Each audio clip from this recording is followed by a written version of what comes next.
So we'll start with today's thing. So we do a revision and we next continue in the next class with the unit 5. So what is unit 4 was having? Unit 4 we have seen about file system and the interface and implementation. So first we see what is a file. So what is a file? Everything we keep, data, programs, everything, that is what is called as a file. So the file system provides the mechanism for storage of data and access to data in program. So how do we access the data? We keep our data, we keep our program, everything in one place. Then that is what is called as a file system. So then what is consist in the file system? The file system consists of two distinct parts: collection of files and directory structure. So what is collection of files? Each storing related data. So we store data, uh, related data in the one thing. That's what is called as a collection of files. Now take an example. You have taken a folder, created a folder, and you have created a folder with the second semester. And again in second semester, you may create so many subfolders. One is for OS, one is for CN, one for Java, one for DS. Then what we are doing, we are collecting all the related files in one folder. That's what is called as a collection of files. Directory structure. How do we have a directory structure? Organize and provide information about all files in the system. So what we do, the directory structure. You would have at least known if it is a DOS prompt, we have some commands, something like dir slash p. So what this dir slash p will be doing, all the directories, files, whatever is there in that particular directory or C drive, G drive, it will show in a directory format, so page by page. That was about DOS operating system. So now when we come to a Windows operating system, so how is a directory structure used there? So you can create any number of folders in the directory. So that's what about the directory structure. So organize and provide information about all the files in the system. So what this directory will be doing, that's it. Second semester is your top directory, top folder. Again in that second semester, you may have a subfolder. One is data structure, one is OS, one is CN, one is something else. So then what is this? And what you do, you keep all your notes, PPTs, everything in one thing, one folder, if it is a operating system. So then that's what is called as a collection of all and how you are organizing. So that's about a file system. Then what is a file concept? A file is a named collection of related information that is recorded on the secondary storage. So where we keep all our files, folders, data, everything, which is present in the disk. So what is that disk? That is what is called as a secondary storage. So secondary storage, we have a two types of storage. One is main memory or a main storage, and one more is called as a secondary storage. So when we on our laptops or any system, whatever is there in the secondary storage, it will come back and reside in the main memory.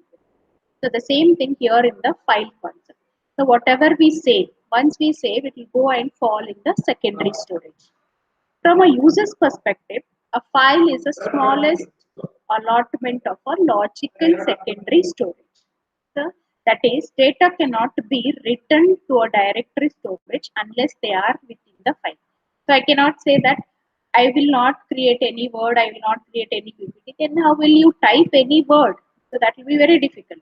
In the same way, once we should have any file opened. So after opening the file, then we should start entering. So that's what a file concept is. The information in the file is defined by its creator. Many different types of information may be stored in a file like source program, object program, executable program, numeric data, text, payroll, graphic image, sound records, etc. So what you may have in your file, you may have any type of information. So any type of information can be a source program. So once you may have done a CN program or Java program, then that's what is called as a source program. Then we have something called as an object program. You convert, you have a Java program. Then you convert that Java program to using a compiler, you execute that. So that will be turned into an object program. Then we have something called as a executable program. Once you complete executing your program, source code is typed, saved, compiled, executed, that will be converted to a one form, that is what is called as an executable program. So the numeric data, so sometimes you may take, yeah, you don't want, I cannot sit and enter all your 53 or 60 students, keep entering your USN, keep entering your name or anything. So then what I'll do is I'll take one Excel form, I will type all your USN, I'll type all your names and leave it. Then I want automatically, once you complete your test, I want that to be folded into a Excel sheet. So that's what is called as a numeric data. Next, we have something called as a text. So how I will do a text, I want your address, I want your phone number, so something like that. So then we convert our Excel sheet to a text. Then we have something called as a payroll record. Suppose you think that you're working for some company, then you want to keep track all your pay details. The company wants to keep track how much each person is being paid.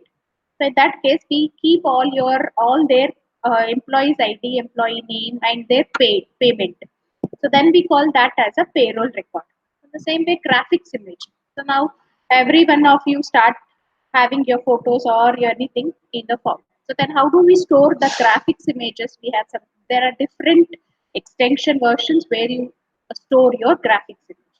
Then we have something called as a sound recording. So what is the sound recording we are doing? You are recording, so not only the musics are present now, even nowadays, what we are doing online classes, we are recording. So what we are doing, we are recording both visual as well as a sound record. So that's what is, similarly, you can store all these in the secondary storage. So all these we call it as a files. A file has a certain defined structure according to its size. So what are the different types of files we have? We have something called as a text file. We have a source file. We have an object file. We have an executable file. So what is a text file? We sequence of characters. So now you are writing your mini project and you start typing your report. So then what type of file we call? We call that file as a text file. Okay.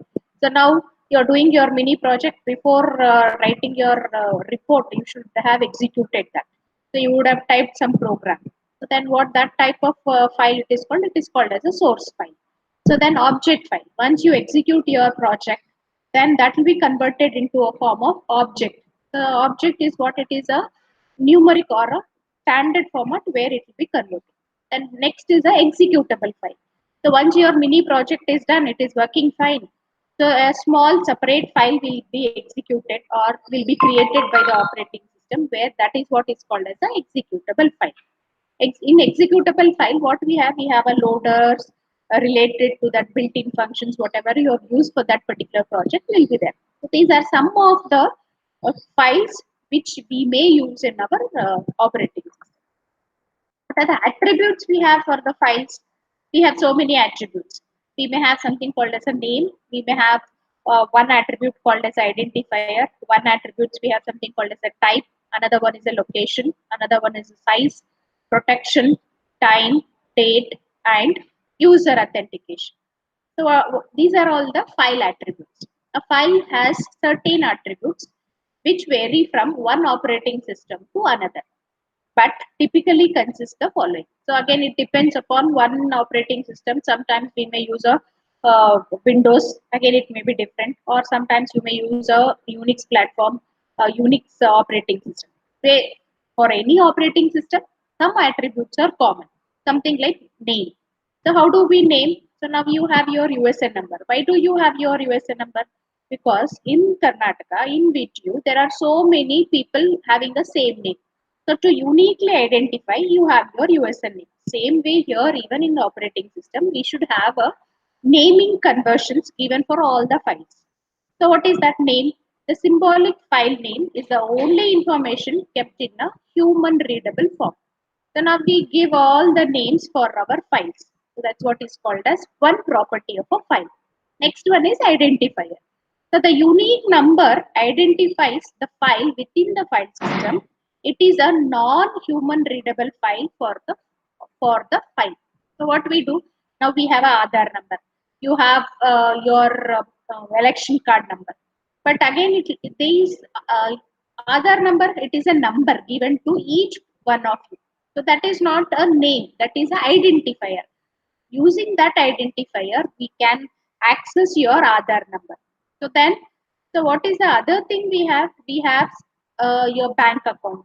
So what is that? That is also a number, but it is a identifier. Then type. This information is needed for those systems that support different types. So what are the different types? Now I may have a text file. I may have a text file. I may have a image file. I may have a audio video file. There may be different types. So the same way, if we come to a language, we may say C++ is one type. Extensions you may give .c++, and you have a Java program. You give C++, Java. So then C. Then you may have a C hash, ASP.NET, HTML. Like this, there are different types of the things, file attributes. Location, where we are storing the location, I may store in anything. So the information is a pointer to a device or to a location of the file on that device. The size, so what may be the size? Size may be in a different sizes. The current size of the file in bytes, words, or a block, and possibly the maximum allowed size are included in this attribute.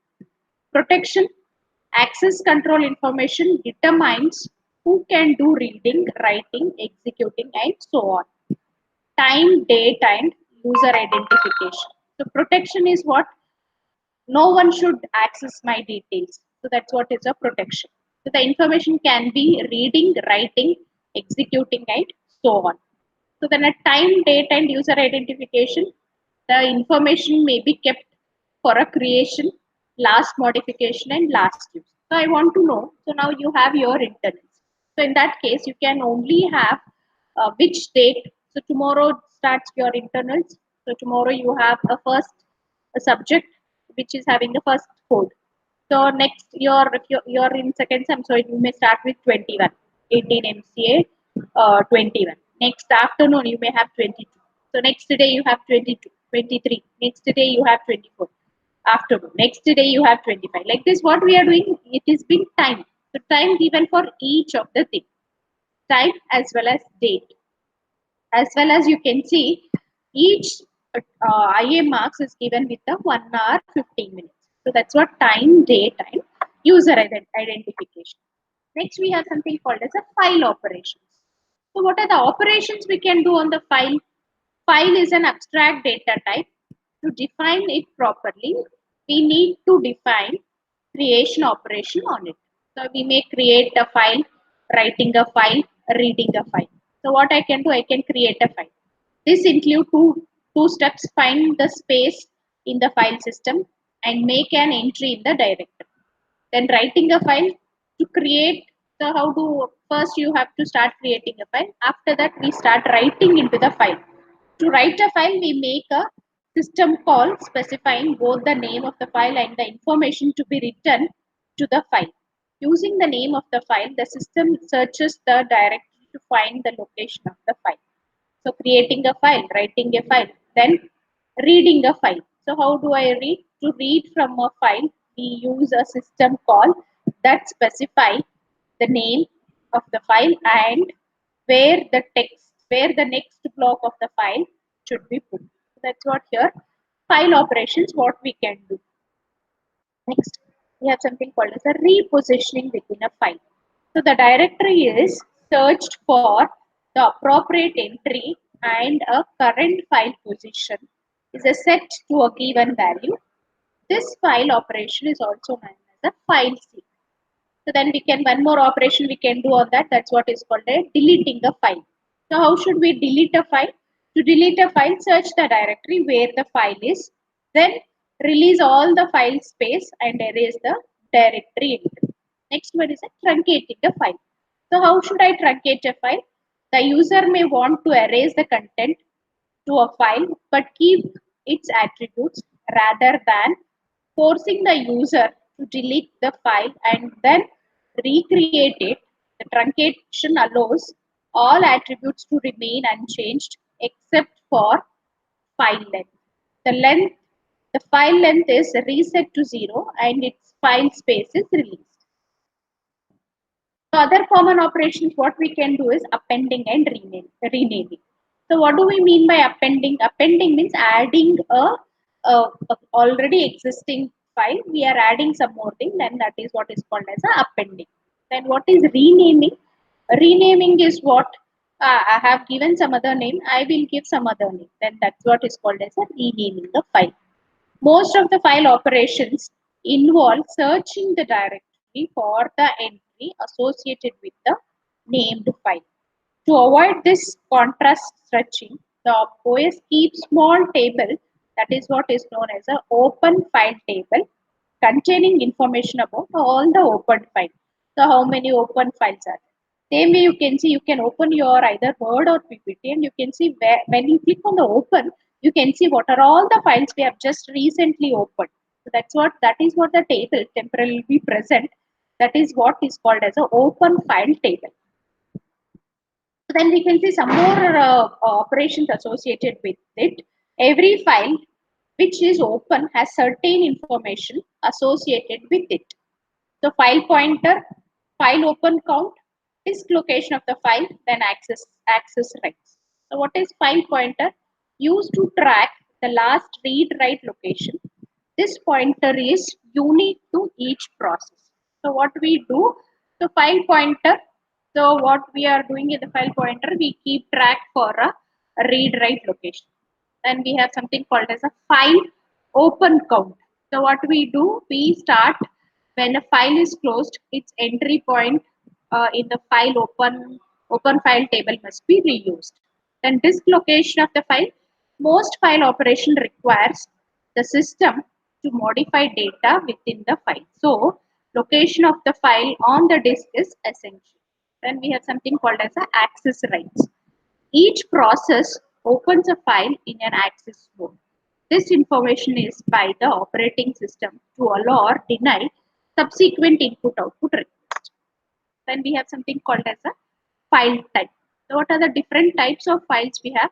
An OS can operate the file in a required manner only if it recognizes the type of that file. A file name is split into two parts. One is name and the extension. The file extension normally indicates the type of file. Table 4.1 commonly shows you what are the type of the files we are using. First one is file type, another one is usual extension, and what is a function. So what is a file type? First one is executable. So what do we mean by executable? There are so many files which we call it as a executable file. So exe files, we call it as executable file. Then com files, that is also a executable file, but the extensions are different for different purpose. So bin, that's also executable file.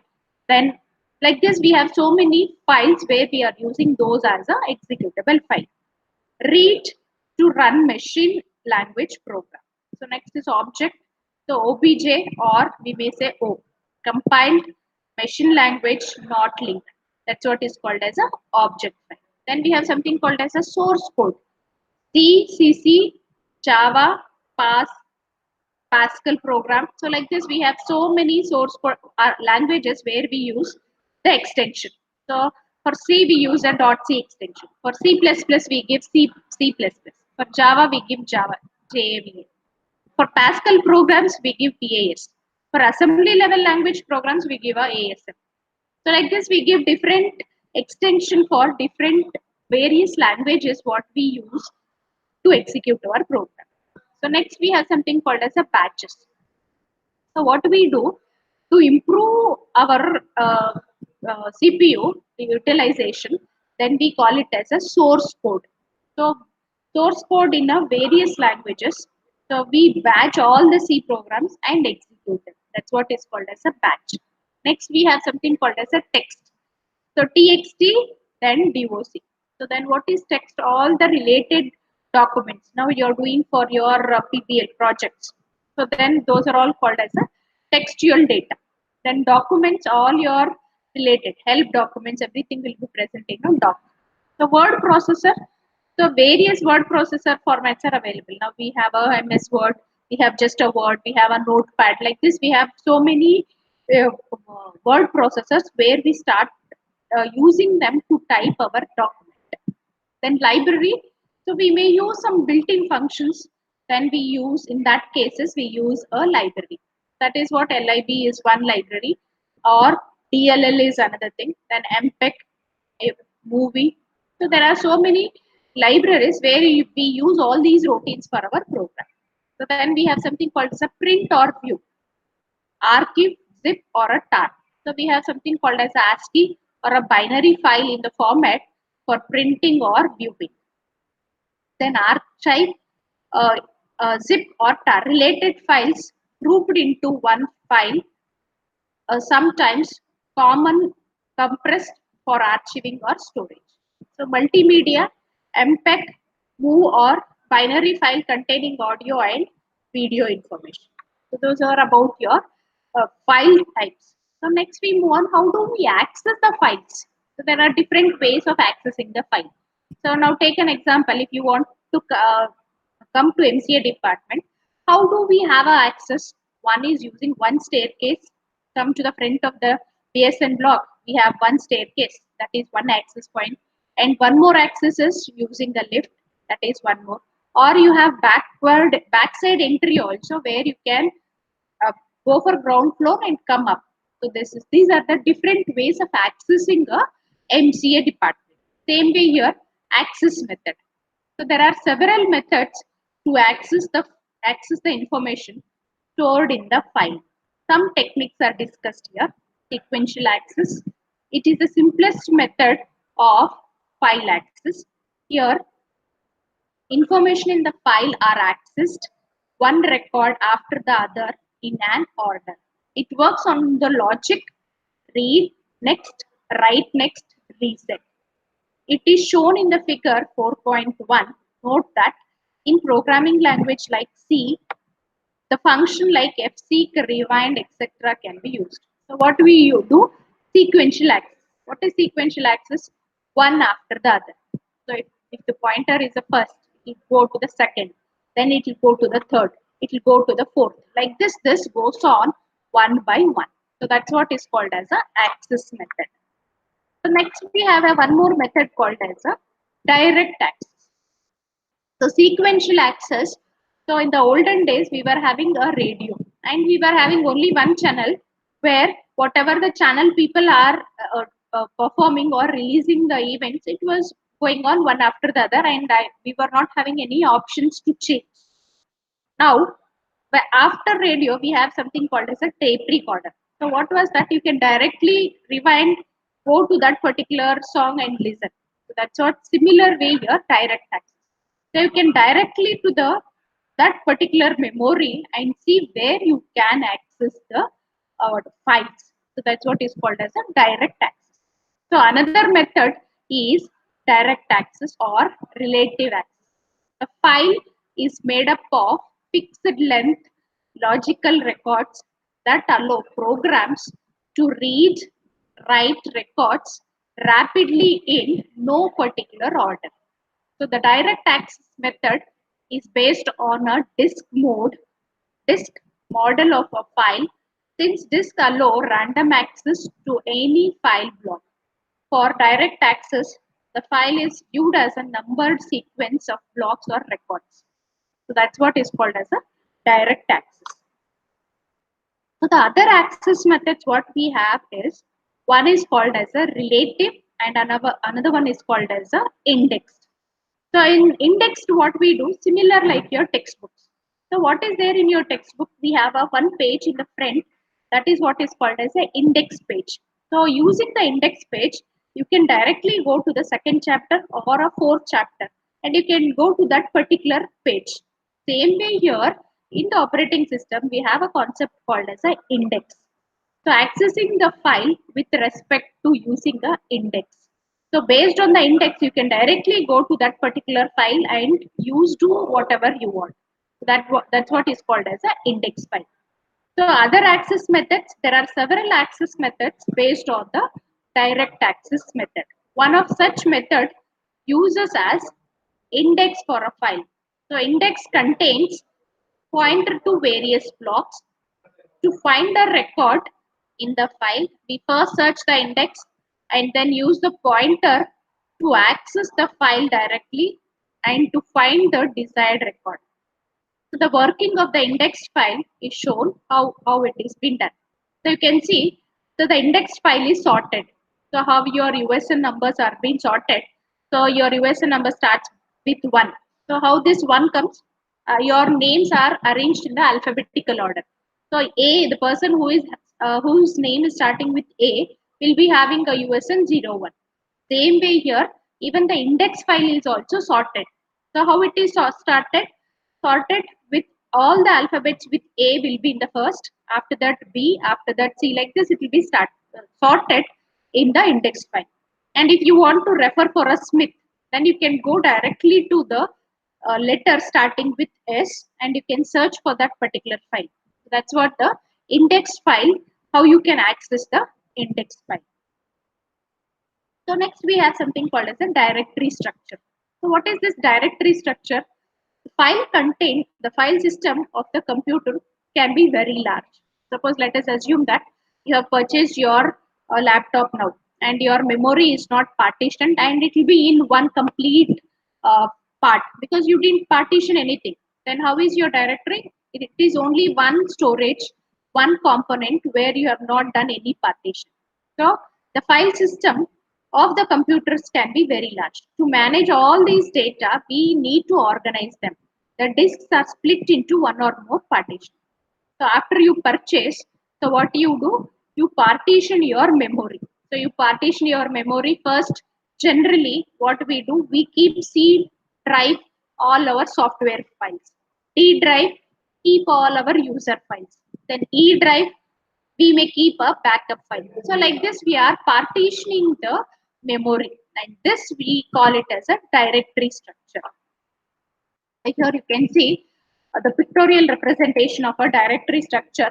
So directory, partition your files, partition A, partition B, and partition C. So what is there in partition A? We have a directory.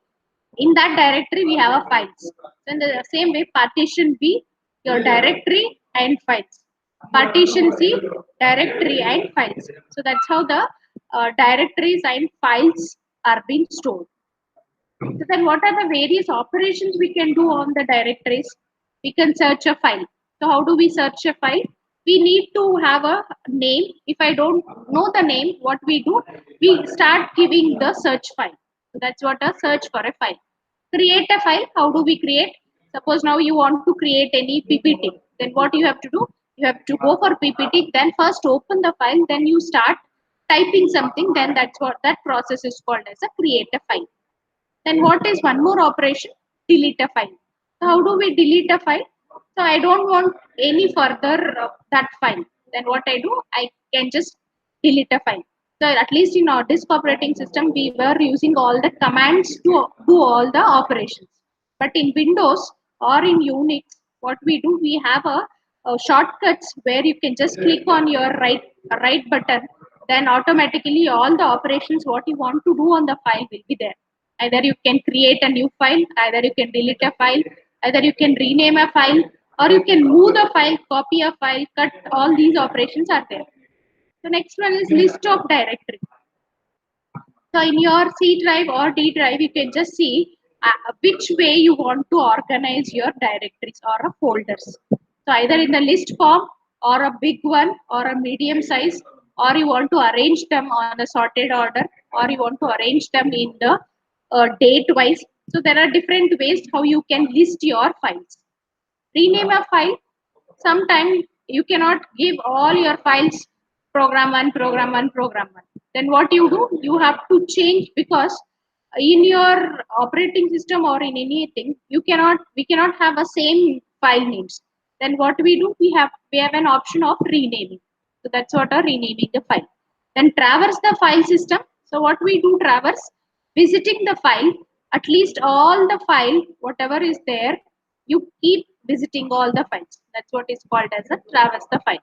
The file may need to be copied into another storage. Suppose you think that you have your file in the hard disk and you want to copy that in your pen drive. So then that is what is called as a traversing the file. Next we have something called as a single level directory. So what is a single level directory is you are keeping all your files in only one directory, all the files. Either it can be CAT file, text file, data file, any records, anything you keep in a one complete thing, then we call it as a single level directory. So what is this? This is the simplest directory structure in a single level directory. But the problem here in the single level directory is if I want to search any file, so then how long I have to keep searching? The time consumption will be more because we are keeping everything in one place and searching them, it will take a lot of time. Same way here also, in a single level directory, searching the file will be very difficult. All files are contained in the same directory, which is easy to support and understand. It is shown in the figure. There are certain limitations for a single level directory. As all files will be in a one directory, each file should have a unique name. If there are more users on the same system, each one of them should remember their file names. So always sometimes we may name some file and we may forget after 1 month. Then if I want to search because I don't know the file name, then searching the file will become difficult. And because it is only single level directory, it will take so much time. So that's what a disadvantage of having a single level directory. So this is a pictorial representation of single level directory. All your files are kept in a single directory. The next is called as a two level directory. So what is there in two level directory? Same way how we are creating our memory where we are keeping all our operating system in one thing and we are calling that as a C drive. And we are creating some more directories, maybe D directory, E directory, and we call with the different names. So that is what similar like your two level directory. So to solve a problem faced in a single level directory, we have to create a separate directory for each user. So I may say, so in the lab, in your DBMS lab, you would have done all the users will be given a each account. So each one will be given a separate account. You'll execute your DBMS programs, then keep all your files in a server. That is similar like your two level directory. So this is an example for two level directory. So user 1, user 2, user 3, user 4. Like this, we may have any number of users and each user will be doing his own work. So today user 1 may be doing program 1, user 2 may be doing program 2, user 3 may be doing program 4. So this is how, and he may store all these details. So then that is what is called as a two level directory. And other than two level directory, we have something called as a tree structure directories. So the generalization of two level directory is a tree structure. Here, user can have any number of directories and subdirectories and files inside each directory as shown. So you may have a one folder within one more folder. Within that, you may have one more folder. So now let us take an example where you have created one folder with a second semester MCA. Then within that second semester MCA, you will create a 5 different folders, one for each subject. You may create one for operating system, one for CN, one for Java, one for DMS, one for DS. So now what is this second level directory? Now again in OS, you may create one more directory or one more folder for keeping all your notes. And you may create one more folder for creating all your question papers. And you may create one more folder where you keep all your PPTs. So this is one more folder in your operating system. So this way of creating is called as a tree structure directory system. Folder, within that one more folder, within that you may have one more folder. In such type of folders, we may have any number of inner folders. So we may have folder within folder within folder within folder. So this is a pictorial representation where you can see in this slide, root is one top folder. So in that root, we have a spell, bin, programs. Again in spell, so what is that? Stat, mail, dist. This is one more folder. Again in mail, we have a program, copy, print, text. So like this, you can create any number of folders within a folder. So this is what is called as a tree structure directory system. Next one is acyclic graph directories. So what we do here acyclic is sometimes we may share. So suppose I want in the lab, I have kept my personal details in one system and I'm sitting in, I want someone else is using that system. I want to share those data into some other thing. So then what we are doing? We are keeping in one place. That's what is called as a shared file. Now take your Gmail account. So what is there? In your Gmail account, we have a separate drive called as a My Drive. So what you can keep all your details in the drive and you can access them. So that's what here is called as a acyclic graph. Next is file system mounting. So what is this mounting is placing all your data. So just as file must be opened before it is used, file system must be mounted before it is available to process on the system. So in the same way, if I want to type something, I should either open a PPT or a Word to type my details. Same way, when we are opening any file, it should be, before I process any file, it should be mounted in my system. So that's what is called as a file system mounting. Next is file sharing. So what is file sharing? File sharing is very essential to the users who want to collaborate and reduce effort required to achieve a computing goals. So file sharing. So let us take an example. So you're working for some software company and you have one project. So where the project is very big and it will take 1 year time. And but the client wants the project to be completed within a 6 months. So then what we'll do, we try to divide your project into different modules. And each module will be given for each team.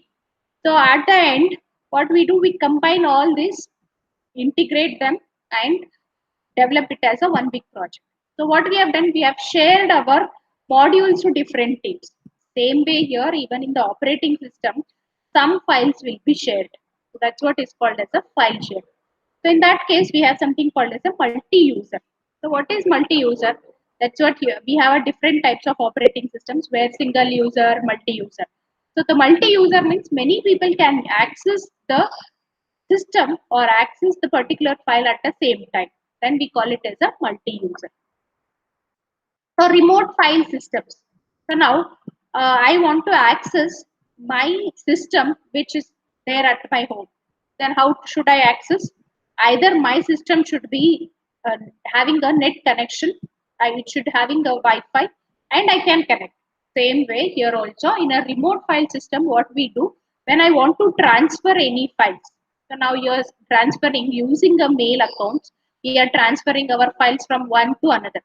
Now yours, I'm sending you the PPTs, I'm sending you the notes, I'm sending you the assignments. So what I am doing, I am transferring a file. How I am transferring? Using a FTP protocol, I am transferring all the files. Where you're in a remote system, remote place. I'm sending that. So that's what is called as a remote file system. And protection. So what is this protection? Unauthorized user. No one should touch my details. So that's what is called as a protection. So in the same way here, in your operating system also, I cannot by mistake or by chance, I cannot delete something. And I may not say that I have lost my details. Then that is what is called as a protection. So in the same way, once you log in your Gmail, so then what you, though everyone know your Gmail ID, but still no one can enter in, you cannot access or enter or cannot check your mail inbox. So why? Because along with your username, there is a password. Until unless the password is known by someone else, we cannot access. So what is that? That is what is called as a protection. Then what are the types of access files? We have a read, write, execute, append, delete, and list. So the type of files, protection of the files can be achieved by restricting the users from accessing those files. First one is read, read from the file. Next one is write, write or rewrite the file. Then execute, load the file into memory and execute it. Then append, write new information at the end of the file. Delete, delete the file and free its space for possible reuse. Then list, list the name and attributes of the file. So this is about types of access files. So one is read, one is write, execute, append, delete, and list. So these are the type of access what we can give for the file. First one, access control. So how should I control my access? I will say that this is how I should access my file. I'll give this file only for viewing. I don't give an permissions for editing or entering something into my file. Then what I'm doing, I'm controlling the access control permissions. That's what is called as a access control. So that's what here. What are the problems we have in a access list? One is user, one may be group, and one may be a universe. So what is the owner? The user who creates the file is the owner, and the group, a set of users who are sharing the file and need similar access in a group or a work group. Then what is a universe? All other users in the system constitute the universe. In most of the operating system, the access is denoted by RWX, so indicating read, write, and execute. A sequence of these characters is used to understand the type of access provided to each user. Then file system structure. Disks provide the bulk of secondary storage on which of the file system is maintained. They have two characteristics which will help for convenient storage of multiple files. They can be rewritten in the place. It is possible to read a block from the disk, to modify the block, and to write it back into the same place. They can access directly any given block of information on the disk. That's what here you can see how the layer file system is working. First is application layer, then we have a logical file system, then we have a file organization module, then we have a basic file system, then we have an input output control, then we have a device, then we have a file system implementation. So how do we implement the file? So several on disk and in memory structures are used to implement a file system. These vary depend on OS and the file system, but some general principles are common for all OS. On disk, the file system may contain information about how to boot an OS stored there. So that's about a file system implementation. So then files, how do we do? A boot control block and a partition control block. So once you have purchased, once you on your system, or if it is preloaded, then if it is not preloaded, then what you have to do, you have to load your operating system. That's what is called as a boot control block. Can contain information needed by the OS to boot from that partition. So then partition control block contains pertaining third partitioning details. That's what a partition control block is. So in-memory information is used for both file system management and performance improvement via caching. The structure can include an in-memory partition table containing information about each mounted partition. So an in-memory directory structure that holds the directory information of recently accessed directories. The system-wide open file table contains a copy of FCB of each open file as well as other information. The peer process open file table contains a pointer to the appropriate entry in the system-wide open file table as well as other information. You can see here a typical file control block is shown in this figure where file permission, file dates, file owner, file size, file data block. So this is what is called as a file control block, or short we'll call it as a FCB. The file permission. So what permissions I have to give for the file. Then file dates, create, access, write, all these are the file dates. File owner, group, ACL, file size, file data blocks. All these are related to a file control block. So in this you can see The operating structure of the file, system implementation for file open, file read, as shown in the figure. So one is open a file, read a file. So user space, kernel memory, and secondary storage. And we have something called as a user space, kernel memory, and secondary storage. So in memory file system structure, file open and a file read. So directory implementation, so linear list to create and to delete. This is what the how we implement the directories. One is linear list, the selection of directory allocation and directory management algorithms has a large effect on the efficiency, performance, and reliability of the file system. One is linear list. The simplest method of implementing a directory is to use a linear list of file names with pointer to the data blocks. A linear list of directory entries requires a linear search to find a particular entry. Next one is to create a new file. To delete a file. So this is what we do with respect to directory management. Next, we have something called as a hash table. So another data structure that has been used for a file directory is a hash table. In this method, a linear list store the directory entries, but a hash data structure is also used. So the hash table takes a value computed from the file name and returns a pointer to the file name in the linear list. Therefore, it can greatly decrease the directory search time.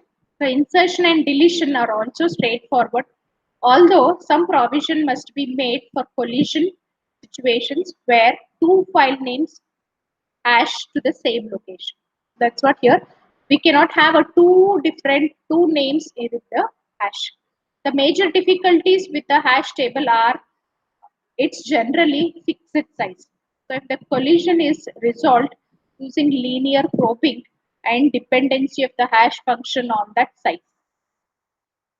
Allocation method, the the direct access nature of the disk allows us flexibility in implementation of file. In most, in most every case, many files will be stored on the same disk. The main problem is how to allocate space to these files so that this space is utilized efficiently, effectively, and files can be accessed quickly. So that's how the allocation and how fast I can access the my files. So one is continuous allocation. So how should I allocate? So in your exam hall, how will you start writing your exam? The first will be first USN, next will be second USN, next is third USN. Like this, one after the other, it will be there.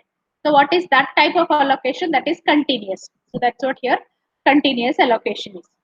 Then when this will work continuous allocation? When your regular students and USNs are sequence, one after the other, it is there.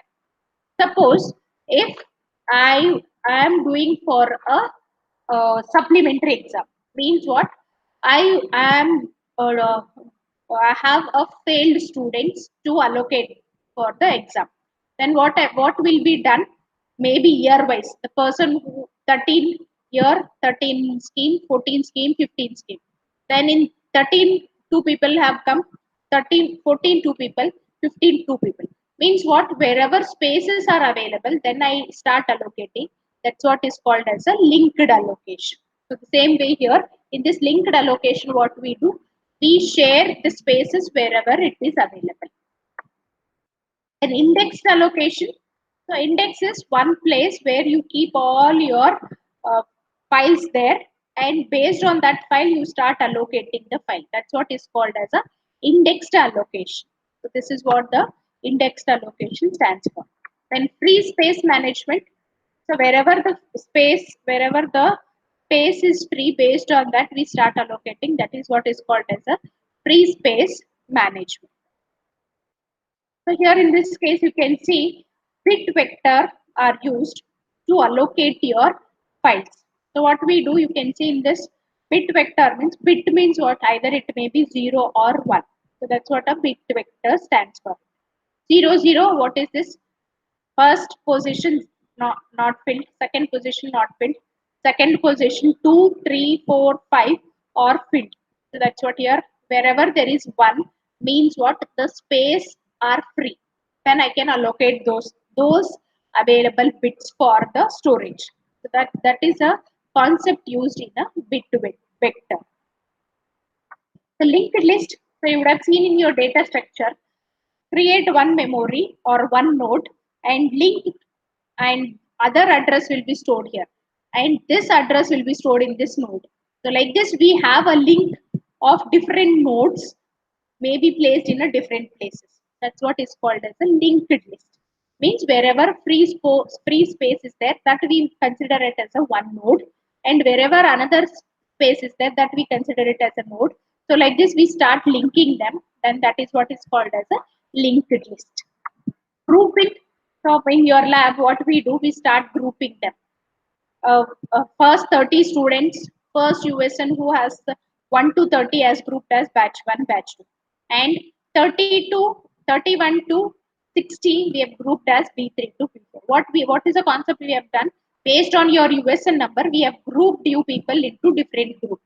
Same way here also, based on the free list approach, wherever the free is available, then we start grouping that. That's what is called as a grouping. Counting, start counting one by one. That's what is called as a counting. And disk structure, how the disk is structured. The disk provides a bulk of secondary storage for modern computer application. The magnetic tapes was used as an early secondary storage media, but the access time is much slower than for the disk. So that's what here we have a two types of storage. One is main and another one is a secondary storage. And secondary storage we generally call it as a disk. So main memory is faster compared to a secondary storage. So we keep all our details in the uh, all the details will be present in the secondary storage. That is what is called as a disk.